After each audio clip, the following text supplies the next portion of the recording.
Népomucène Lemercier, l'Atlantillade ou la théogonie newtonienne, 1812. Il voudrait que le ciel l'eût armé de sa foudre. Les javelots, le glaive, à son gré sont trop lents à punir d'un faux dieu les soldats insolents. Et contre eux, Mégatime invoque en sa colère l'ardente déité qui produit le tonnerre. Ô rapide électron, où donc nous caches-tu de ton fluide igné la subtile vertu? En tout, partout présente, en tout, partout sensible, tu pénètres, tu ceins d'une force invisible, et la terre et le ciel tressaillant à tes coups.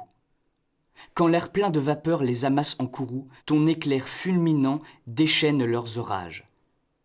C'est peu que d'allumer les foudres des nuages. Ta vive ardeur circule aux veines des métaux. Tu t'enflammes au sein des tendres végétaux. Tu meus chaque animal à ta prompte influence. Et peut-être qu'en nous, la vie est ta puissance. Protège donc nos jours, qu'attaque de faux dieux, et prête le tonnerre à mon bras furieux. Il dit, la nymphe ignée, esprit impondérable, balançant dans les airs d'une aile variable, son corps, qui, tout subtil, semble immatériel. Électron, au héros répond du haut du ciel, reconnais l'équilibre à qui ma double essence a soumis les torrents de sa vive effluence. Partout où la chaleur, à ses termes divers, en gaz incoloré dissout l'eau dans les airs. Sur ces deux éléments, mon aigrette étincelle, et l'onde qui se forme en orage ruisselle. Des principes disjoints la chaude expansion, que resserre à l'instant leur liquide union, ouvre un immense vide. Il se ferme, et la terre entend à ce grand choc l'affreux bruit du tonnerre. Ainsi le nitre éclate, ainsi dans mille corps, de la combustion fulmine les discords. Mon carquois électrique, aux cieux que je sillonne, arme un dieu, mon époux. Ce dieu, c'est Pyrotone.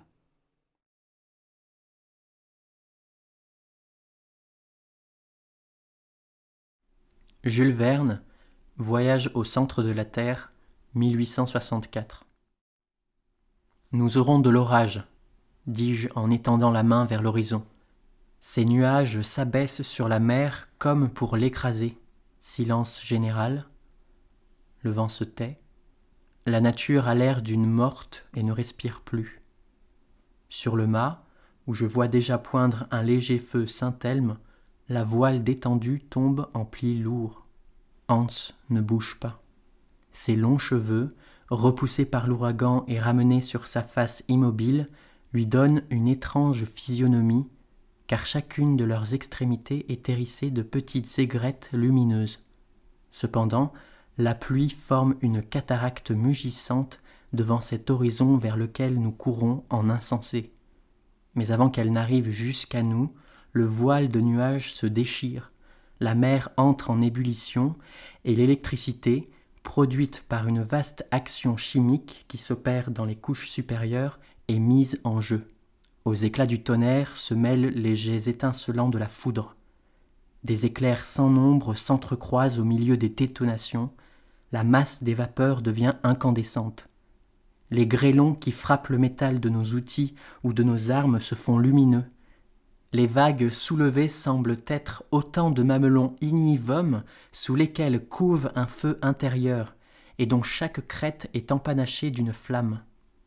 Mes yeux sont éblouis par l'intensité de la lumière, mes oreilles brisées par le fracas de la foudre. Il faut me retenir au mât, qui plie comme un roseau sous la violence de l'ouragan. Nous vivons dans un milieu de bruit, une détonation incessante. Nos oreilles saignent. On ne peut échanger une parole. Les éclairs ne discontinuent pas. Je vois des zigzags rétrogrades qui, après un jet rapide, reviennent de bas en haut et vont frapper la voûte de granit. Si elle allait s'écrouler, d'autres éclairs se bifurquent ou prennent la forme de globes de feu qui éclatent comme des bombes. Le bruit général ne paraît pas s'en accroître.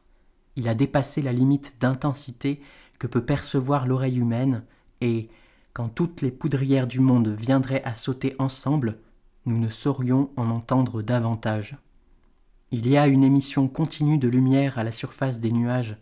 La matière électrique se dégage incessamment de leurs molécules. Évidemment, les principes gazeux de l'air sont altérés. Des colonnes d'eau innombrables s'élancent dans l'atmosphère et retombent en écumant. Mon oncle s'est approché de moi. Il a articulé quelques paroles. Je crois qu'il m'a dit « Nous sommes perdus ». Je n'en suis pas certain.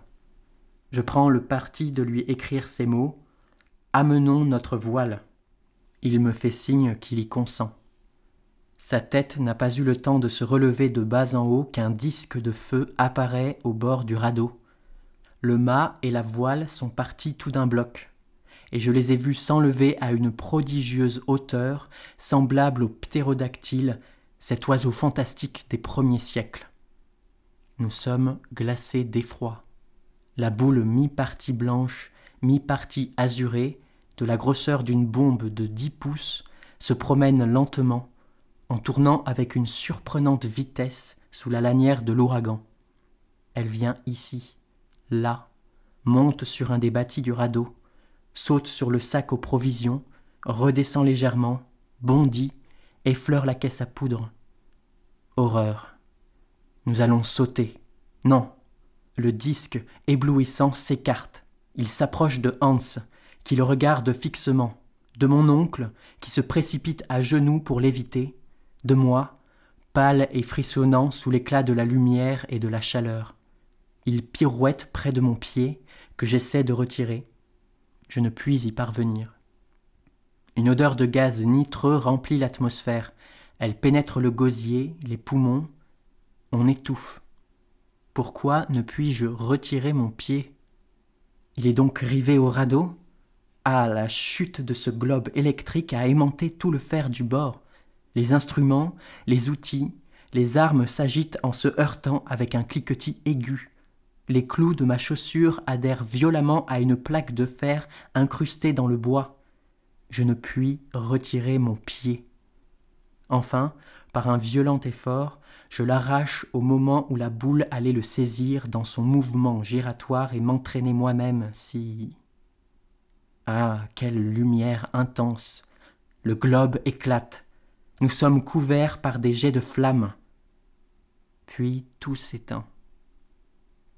J'ai eu le temps de voir mon oncle étendu sur le radeau, Hans, toujours à sa barre et crachant du feu sous l'influence de l'électricité qui le pénètre.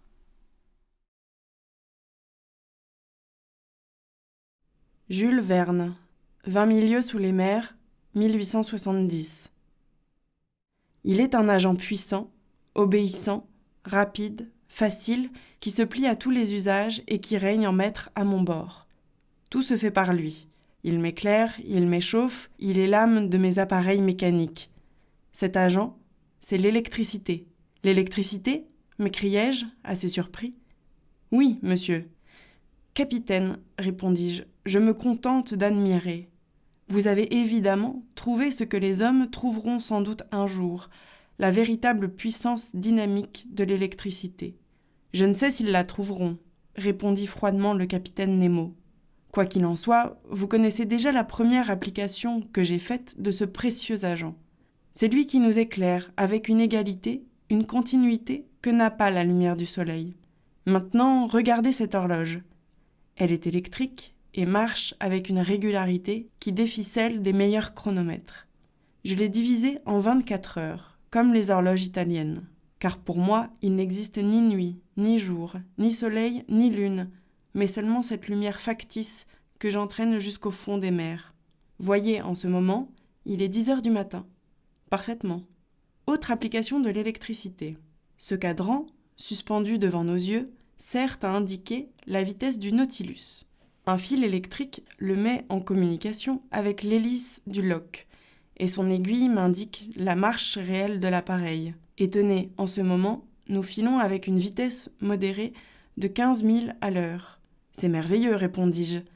Et je vois bien, capitaine, que vous avez eu raison d'employer cet agent qui est destiné à remplacer le vent, l'eau et la vapeur. Je suivis le capitaine Nemo. Une porte s'ouvrit sur la cuisine longue de 3 mètres, située entre les vastes cambuses du bord.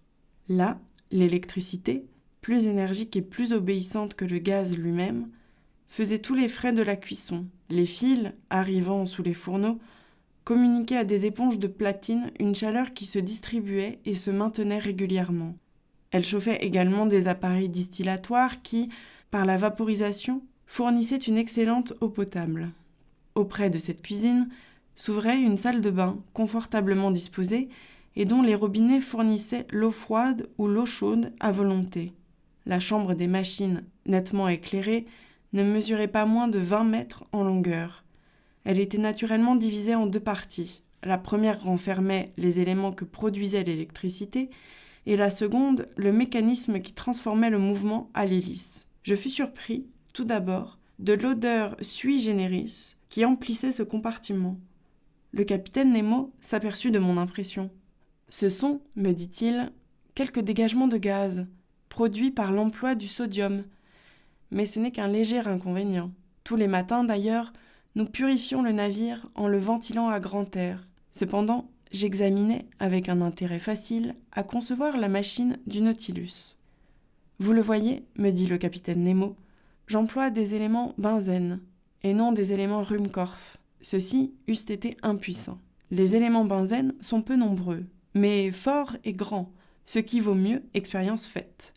L'électricité produite se rend à l'arrière, où elle agit par des électroaimants de grande dimension sur un système particulier de levier et d'engrenage qui transmettent le mouvement à l'arbre de l'hélice. Celle-ci, dont le diamètre est de 6 mètres et le pas de 7,50 mètres, peut donner jusqu'à 120 tours par seconde, et vous obtenez alors une vitesse de 50 000 à l'heure.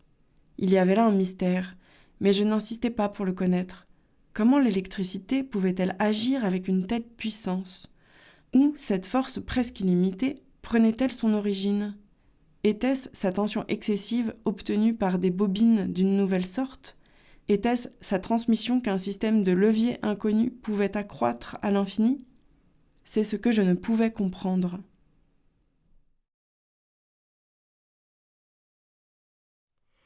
Ernest d'Hervilly, Joshua Electric Man, 1883. Il y a un mois, pendant que l'appareil digestif de M. Electric Man faisait son office, le propriétaire de cet appareil ressentit, dans la région du cœur, une sorte de vague, de vide tout à fait particulier. Ce vide, était produit par l'effet banal, sur la nature reverdissante de ce luminaire si démodé de nos jours et que peu de personnes vénèrent encore sous le nom de soleil. En un mot, le printemps renaissait, vieux style. Incité de la sorte, M. Electric Man, s'adressant à son scribographe, s'écria « La damnation de Cromwell soit sur moi et sur vous, mais c'est qu'en vérité, j'ai totalement oublié de songer à perpétuer ma race. Il faut que je me marie tout en inventant. Que faire ? Répondez !» Le scribographe répondit, avec sa voix bizarre où se mélangent les grincements acerbes des plumes d'oie et de fer et l'enrouement obscur d'un ventriloque indisposé. « Pressez boutons 4 et 8. Interrompre courant. Revenir à bouton 4. Pianoter sur pédale 3603. Adapter radiomètre. Presser 6, 29, 33. Sonner au 29. Interrompre courant. Fixer 1, 6034, 24, 110. La voie est libre. » Telle est la formule, paraît-il, pour obtenir, avec les appareils du prodigieux Joshua, un mariage réunissant toutes les convenances. Ce fut, pendant 10 minutes, une infernale manœuvre. On n'entendait que timbres résonner et que sonnettes d'alarme tinter éperdument. Il s'agissait de combiner, d'embrancher, les uns sur les autres, le vultugraphe, le phonographe, le téléphone, le colorofixe, le poétogène, le scribographe, le médicophère, l'auriculophile et une infinité d'autres inventions du merveilleux Electric Man. Pendant l'opération, tout en inventant, il savourait l'odeur d'un délicieux breuvage, que l'une de ses machines, l'autocigarofume, promenait sous son nez. En même temps, un capillophobe, barbier à vapeur de chloroforme poudrerisé, rasait avec dextérité l'homme de génie du Nouveau Monde. Un quart d'heure après, sans avoir quitté son cabinet, Electric Man savait la couleur des cheveux, les noms et prénoms, le son de la voix, le poids, le nombre de pulsations, les goûts, l'état sanitaire, les talents, l'âge, la force, les tendances, la résistance morale, les aspirations, la pointure, le tour de taille, le savoir, l'odeur de toutes les filles ou femmes non mariées des 5 parties du monde qui rêvaient déjà les délices d'une union avec un homme aussi pratique que lui. Il fut même télégrammé dans la lune et dans les étoiles ses pâles chandelles. La lune ouvrit des yeux. Elle en ouvrit de plus étonnés encore quand, pendant 3 nuits, elle aperçut dans le ciel des annonces gigantesques, visibles de tous les points de l'univers, annonces projetées au moyen de pinceaux d'une intense lumière galvanique colorée, inventée par Electric Man. Ces annonces demandaient une femme pour le fameux inventeur des États-Unis et se terminaient uniformément par cet avis « Pas de dos rond ». La femme demandée a été trouvée et épousée avant-hier. En 3 heures, ça a été une affaire bâclée. On s'est marié, bien entendu, au télégraphe. L'épouse habite le Groenland. Les témoins, de vieux et chers amis du fiancé, qui demeurent l'un en Australie, l'autre à Romainville, le 3e à Téhéran et le dernier dans le Transvaal chez les Boers, ont été prévenus par télégramme et, pendant qu'un pasteur dûment averti par les mêmes agents, mais sans cesser de labourer son jardin, confiait au téléphone les paroles nécessaires en pareilles circonstances, l'heureux époux jetait les bases de sa future et renversante invention finale, le galvanomètre de maison, tout en prononçant le « oui » sacramentel. Et le soir... Mais là est le hic. Electric Man n'a pas le temps d'aller chercher sa femme au Groenland, et ce n'est que dans un semestre que les parents de la jeune fille pensent pouvoir en faire livraison, même en employant les voies rapides de terre et de mer grande vitesse. Ah, si l'aérovéloce, c'est-à-dire le ballon express de Joshua, était achevé, ça irait comme sur des roulettes. Mais voilà, l'aérovéloce n'est pas achevé. Aussi, vivement contrarié par le retard forcé que va subir son projet d'union, le célèbre Electric Man cherche en ce moment, tout en continuant son galvanomètre de maison, comment il pourrait cueillir, sans se déranger, la fleur de l'oranger groenlandais. On dit tout bas, aux États-Unis, que Joshua Electric Man se regardera comme déshonoré et qu'il exécutera un suicide par volatilisation s'il n'arrive pas à inventer un appareil indispensable aux gens de science qui est baptisé, déjà, dans son esprit, sous le nom de l'Amura distansophone.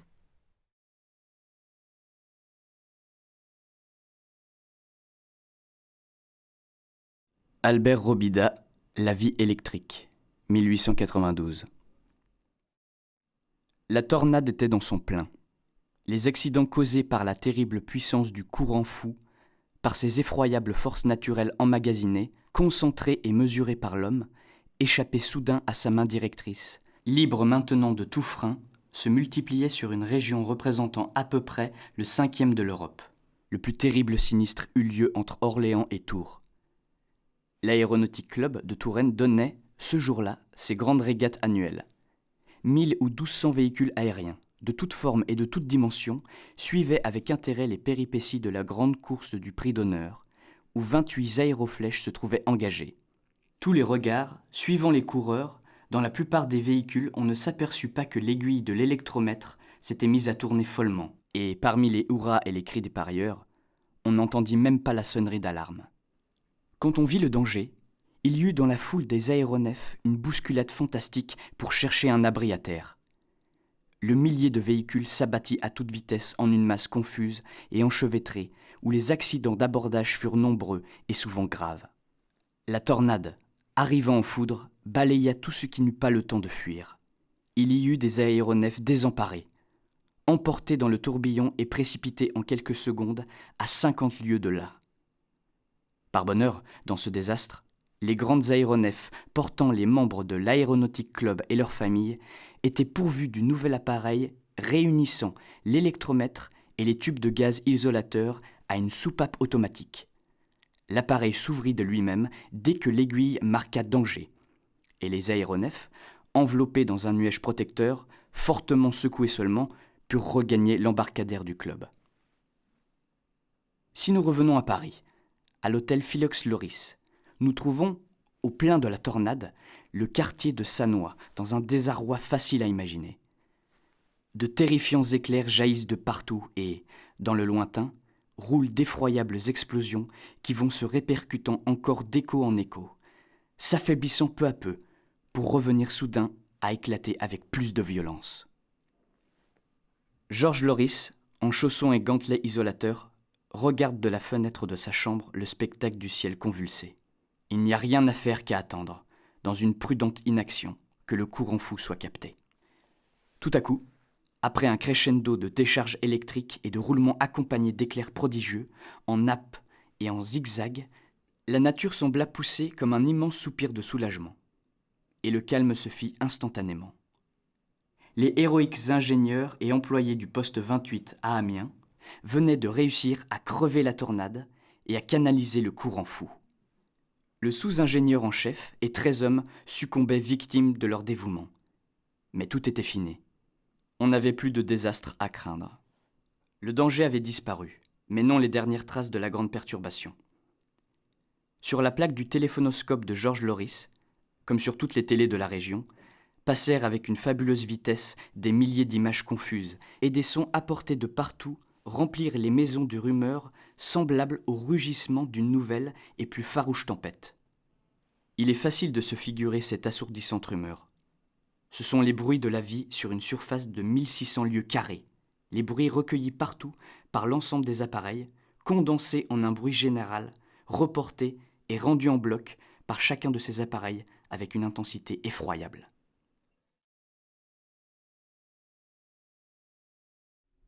Jules Verne, Le Château des Carpates, 1892. Une salle spacieuse occupait tout cet étage supérieur du donjon. L'arrangement de la salle était au moins bizarre, et en y pénétrant, France fut surtout frappé du contraste qu'elle offrait, suivant qu'elle était baignée d'ombre ou de lumière. À droite de la porte, le fond disparaissait au milieu d'une profonde obscurité. À gauche, au contraire, une estrade dont la surface était drapée d'étoffes noires recevait une puissante lumière due à quelque appareil de concentration placé en avant, mais de manière à ne pouvoir être aperçu. À une dizaine de pieds de cette estrade, dont il était séparé par un écran à hauteur d'appui, se trouvait un antique fauteuil à long dossier que l'écran entourait d'une sorte de pénombre. Près du fauteuil, une petite table recouverte d'un tapis supportait une boîte rectangulaire.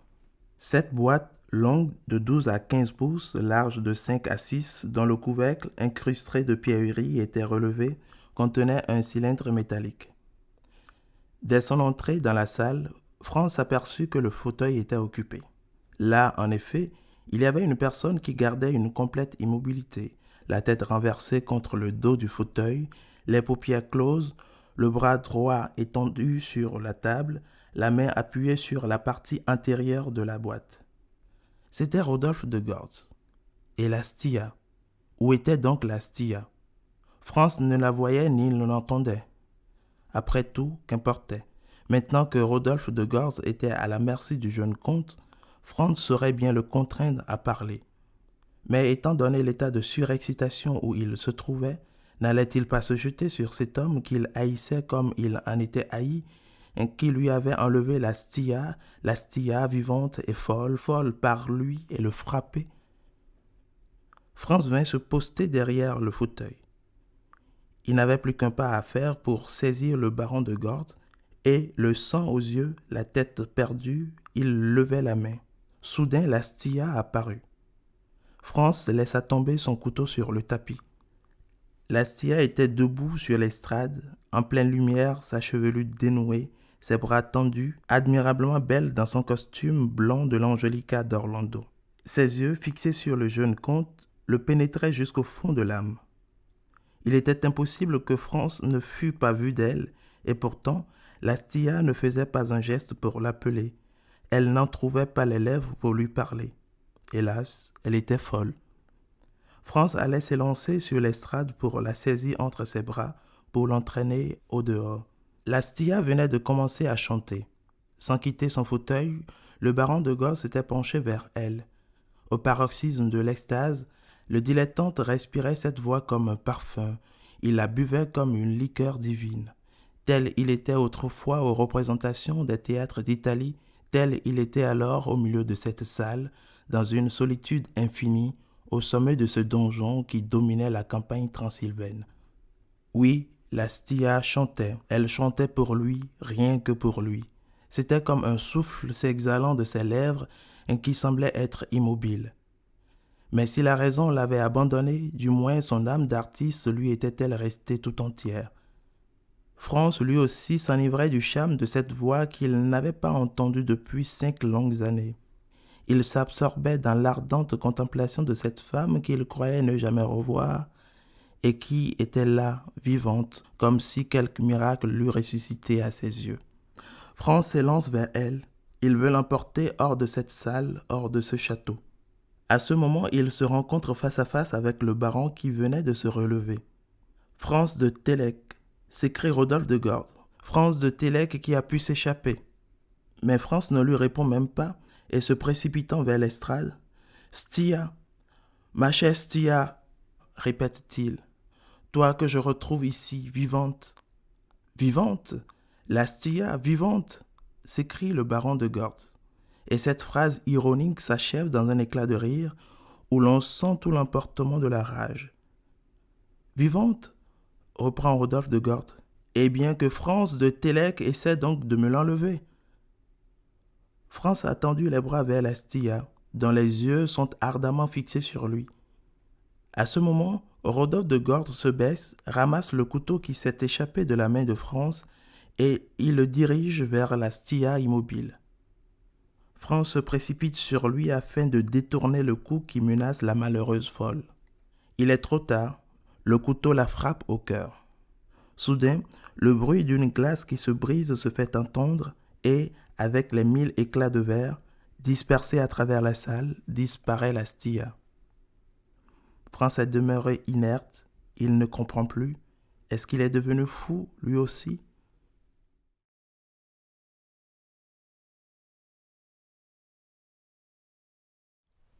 Camille Flammarion, Stella.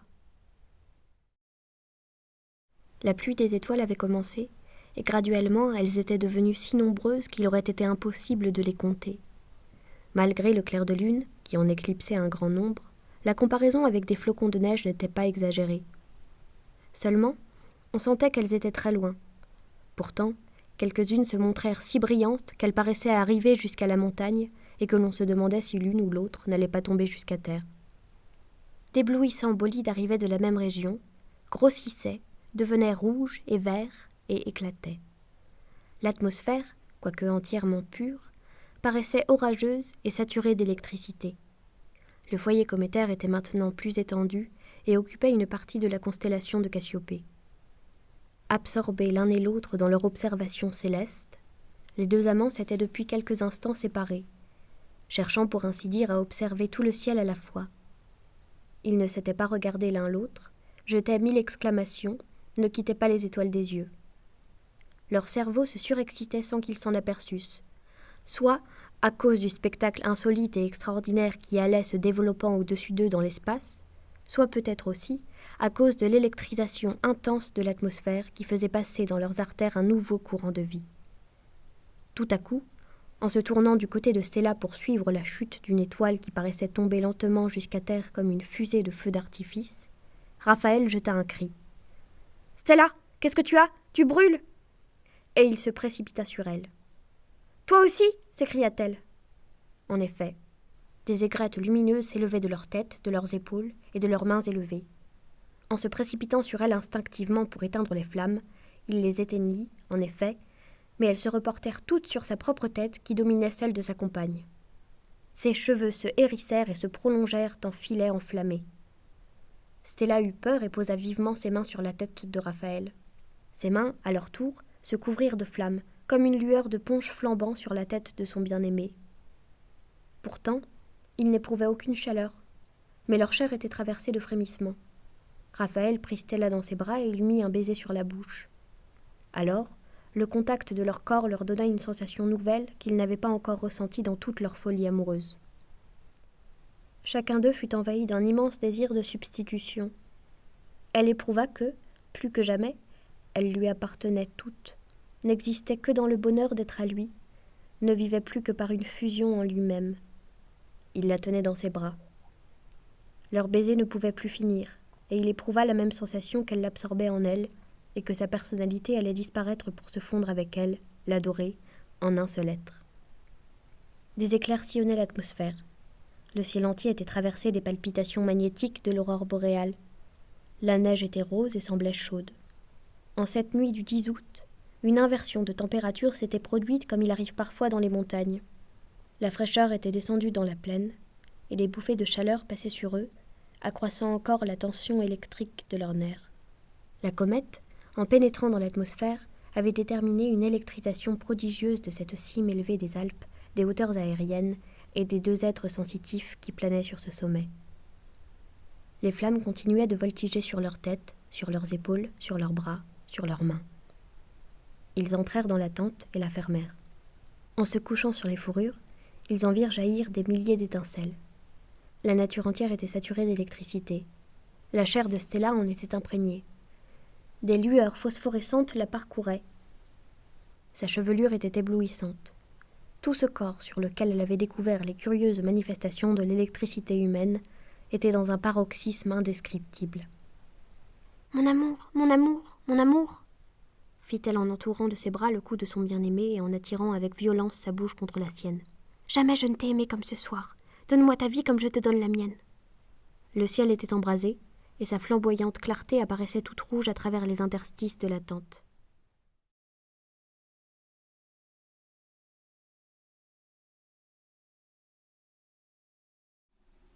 Émile Zola, Travail.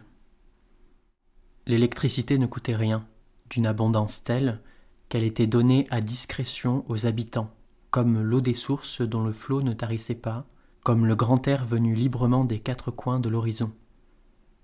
À cette condition seule, elle était la vie. Dans tous les édifices publics, dans toutes les maisons privées, même les plus modestes, on distribuait sans compter la lumière, la chaleur, le mouvement. Il suffisait de tourner des boutons et la maison s'éclairait, se chauffait, la cuisine se faisait, les diverses machines de métier ou d'usage domestique se mettaient en marche. Toutes sortes de petits mécanismes ingénieux se créaient de jour en jour pour la besogne du ménage, soulageant les femmes, substituant l'action mécanique au travail manuel. Enfin, depuis la ménagère jusqu'à l'ouvrier de l'usine, l'antique bête humaine était peu à peu soustraite à l'effort physique, d'une douleur inutile, maintenant qu'une force naturelle conquise, domestiquée, la remplaçait, propre et silencieuse, sous une simple surveillance. Et c'était l'intelligence affranchie, une hausse morale et intellectuelle de tous les cerveaux, déprimés jusque-là sous le travail trop rude, mal réparti, d'une iniquité sauvage pour l'immense foule des déshérités, voués à l'ignorance, à la bassesse et au crime. Et c'était non pas l'oisive paresse, mais un travail plus conscient et plus libre, l'homme véritablement roi du travail, se donnant aux occupations aimées, créant à sa guise plus de vérité et de beauté, après les quelques heures de besogne commune données à la communauté sociale. Et c'étaient même les tristes bêtes domestiques, les chevaux dolents, tous les animaux de trait et de servage, libérés enfin du chariot à traîner, de la meule à tourner, des fardeaux à porter, rendus à l'existence heureuse des prairies et des bois. Demain, la navigation aérienne sera trouvée, l'homme aura conquis l'infini de l'espace, comme il avait conquis les océans. Demain pourra correspondre d'un bout de la terre à l'autre, sans fil ni câble. La parole humaine, le geste humain feront le tour du monde avec la rapidité foudroyante de l'éclair. Et c'est bien là cette délivrance des peuples par la science, la grande révolutionnaire invincible, qui leur apportera toujours plus de paix et de vérité.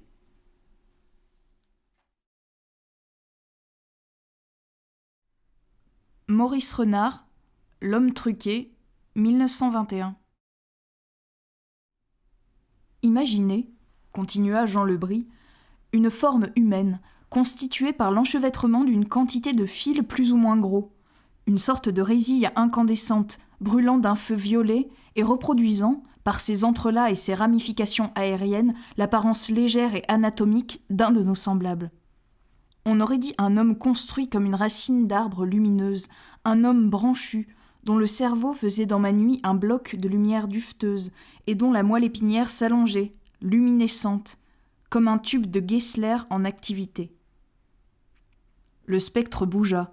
Ces lignes étaient, pour moi, comme tracées au phosphore sur un tableau noir. Je remarquai entre elles, dont certaines étaient plus ténues que des cheveux, une sorte de nébulosité violâtre qui, remplissant les vides, achevait les contours de la structure et dessinait à l'estompe la masse d'un individu. « Qu'est-ce que je vois » m'écriai-je avec horreur. Alors, dans le bas de la face, les filets phosphorescents se mirent à se distendre et à se contracter. Ceux de la gorge s'activèrent également, tandis que la clarté du cerveau s'intensifiait à gauche du front. Et tous ces filaments de luire davantage d'un feu changeant et concentré, comme la braise quand on souffle dessus. Le spectre penché sur moi me parlait. « Vous voyez ? Vous voyez ? Le bris, c'est bien vrai ?» « Oui, dis-je en reconnaissant la voix du docteur Prosope. Je vois un spectacle inimaginable à travers mes paupières et les toiles du pansement. »« Vous êtes sûr ? Dites-moi ce que vous percevez. » Je le lui dis, et j'eus la surprise supplémentaire de voir le bonhomme de fil exécuter quelques glissades en tournant sur lui-même. D'autres se seraient jetés à genoux pour remercier le Seigneur. Prosope, content du sort, dansait le tango. « De grâce, expliquez-moi, implorai-je. »« Tout à l'heure, attendez un instant, il faut que l'on sache. » Je vis le bizarre aspect de Prosope se rapetisser avec promptitude, pivoter, la porte claqua, changer d'apparence par l'effet de la perspective, j'entendais ses pas dégringolant l'escalier, et je me rendis compte qu'il s'éloignait à travers une infinité de plans vaporeux, de cadres plus ou moins discernables qui composaient pour moi un monde embrouillé, ici translucide, là transparent, coupé de droites géométriques, cloisonné de parois diaphanes et semé de halos innombrables. À cet instant, au début même de ma prodigieuse transformation, cette mêlée n'était pour moi qu'un chaos très pâle, à peine sensible. Et derrière ces velléités, colorées d'un mauve variable, la nuit d'encre, la terrible nuit des aveugles subsistait. C'est alors qu'ayant regardé mon propre corps, je n'aperçus de moi-même qu'une espèce de monstre pareil à celui qui venait de s'esquiver. 4 formes, 4 armatures, 4 hommes en ramifications lumineuses s'empressaient maintenant à mon chevet. L'une d'elles était bossue, une autre se courbait, ratatinée. Je distinguais sur des ventres la silhouette de montres et de chaînes presque imperceptibles et d'autres petites ombres rondes qui me semblèrent pouvoir être des boutons, des pièces de monnaie. Prosope était reconnaissable à sa haute taille et à son vaste encéphale. On m'ôta le bandeau et j'ouvris les paupières sans que rien fût changé à mes sensations. Vous pouvez croire que l'idée de la radiographie me poursuivait. Mais pourtant je me disais qu'avec les yeux radiographiques, j'aurais vu le squelette des gens, et non leur système nerveux. Prosope, resté seul avec moi, me donna l'explication que j'attendais.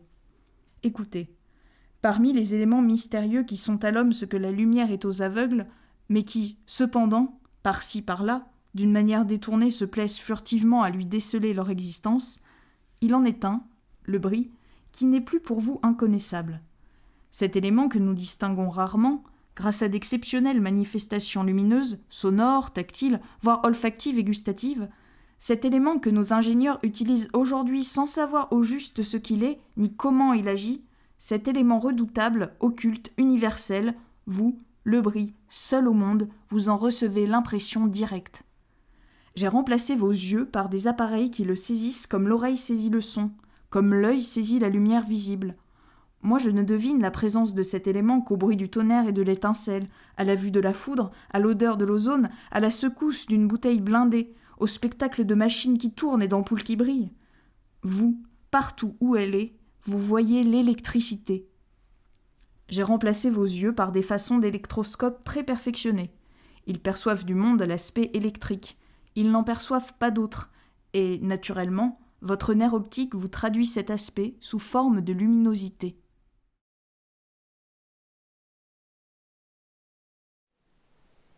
Céline, voyage au bout de la nuit. Notre médecin-chef aux beaux yeux, le professeur Bétombe, avait fait installer pour nous redonner de l'âme tout un appareillage très compliqué d'engins électriques étincelants dont nous subissions les décharges périodiques, effluves qu'il prétendait toniques et qu'il fallait accepter sous peine d'expulsion. Il était fort riche, semblait-il, Bétombe. Il fallait l'être pour acheter tout ce coûteux bazar électrocuteur. Son beau-père, grand politique, ayant puissamment tripoté aux cours d'achat gouvernementaux de terrain, lui permettait ses largesses. Il fallait en profiter. Tout s'arrange. Crime et châtiment. Tel qu'il était, nous ne le détestions pas. Il examinait notre système nerveux avec un soin extraordinaire et nous interrogeait sur le ton d'une courtoise familiarité. Cette bonhomie soigneusement mise au point divertissait délicieusement les infirmières, toutes distinguées de son service. Elles attendaient chaque matin, ces mignonnes, le moment de se réjouir des manifestations de sa haute gentillesse. C'était du nanan. Nous jouions tous en somme dans une pièce où il avait choisi, lui, Bétombe, le rôle du savant bienfaisant et profondément, aimablement humain. Le tout était de s'entendre. Après 8 jours passés dans ce nouveau service, nous avions compris l'urgence d'avoir à changer de dégaine, et ces mêmes hommes apeurés et recherchant l'ombre, possédés par des souvenirs honteux d'abattoirs que nous étions en arrivant, se muèrent en une satanée bande de gaillards, tous résolus à la victoire, et, je vous le garantis, armés d'abattages et de formidables propos. Un dreux langage était devenu en effet le nôtre, et si salé que ces dames en rougissaient parfois. Elles ne s'en plaignaient jamais, cependant parce qu'il est bien entendu qu'un soldat est aussi brave qu'insouciant, et grossier plus souvent qu'à son tour, et que plus il est grossier, et que plus il est brave. Je résolus certains jours de faire part au professeur Bétombe des difficultés que j'éprouvais corps et âme à être aussi brave que je l'aurais voulu, et que les circonstances, sublimes certes, l'exigeaient. Je redoutais un peu qu'il se prît à me considérer comme un effronté, un bavard impertinent. Mais point du tout. Au contraire, le maître se déclara tout à fait heureux que dans cet excès de franchise, je vienne m'ouvrir à lui du trouble d'âme que je ressentais. « Vous allez mieux, Bardamu, mon ami, vous allez mieux, tout simplement. » Voici ce qu'il concluait. « Cette confidence que vous venez me faire, absolument spontanément, je la considère, Bardamu, comme l'indice très encourageant d'une amélioration notable de votre état mental. Chez l'homme, voyez-vous, le bon et le mauvais s'équilibrent. Égoïsme d'une part, altruisme de l'autre. Chez les sujets d'élite, plus d'altruisme que d'égoïsme. Est-ce exact? Est-ce bien cela? C'est exact, maître. C'est cela même. Et chez le sujet d'élite, quelle peut être, je vous le demande, Bardamu, la plus haute entité connue qui puisse exciter son altruisme et l'obliger à se manifester incontestablement cet altruisme? Le patriotisme, maître? Ah, voyez-vous, je ne vous le fais pas dire.